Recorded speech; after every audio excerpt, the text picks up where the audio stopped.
Isang mapagpalang araw po sa ating lahat. Welcome again to our 365 daily devotion.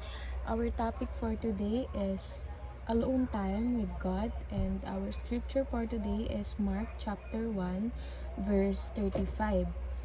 Jesus gave them this answer: "Very truly I tell you, the Son can do nothing by himself. He can do only what he sees his Father doing, because whatever the Father does, the Son also does." Sa Tagalog, kaya't sumugot si Jesus at sinabi sa kanila, "Katotohanang sinasabi ko sa inyo, hindi makakagawa ng anuman ang anak sa kanyang sarili, kundi nakikita niyang ginagawa ng Ama. Sapagkat ang lahat ng mga bagay na kanyang ginagawa ay siya ring ginagawa ng anak." So, sinasabi sa verse na to is, yung kapangyarihan ng Panginoon natin na si Jesus Christ is, kumbaga, He can't do it without His Father. Kasi kung ano yung ginagawa ng Father niya, or kung ano yung kapangyarihan ng Father niya, ayun yung kapangyarihan niya.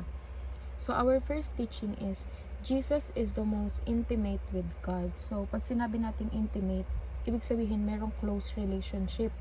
So, si Jesus daw, siya yung may pinaka malapit, or siya yung pinakamalapit sa Heavenly Father. Kasi ano niya yun eh, 'di ba?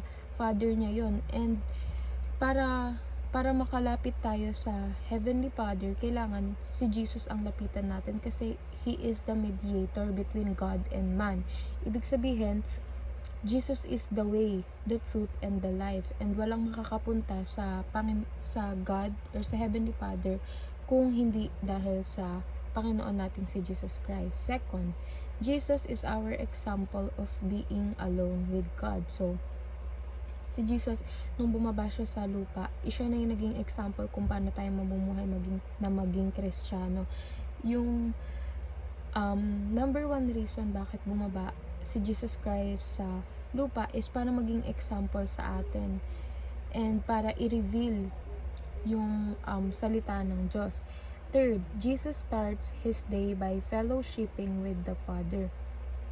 Katulad ni Jesus, dapat mag-fellowship tayo sa Heavenly Father, or palagi natin siyang kausapin, or magkaroon tayo ng good communication, because yun naman talaga yung sentro ng pagkakaroon ng intimate relationship, kundi ang communication. So, moving on to application. First, solidify a habit of solitude.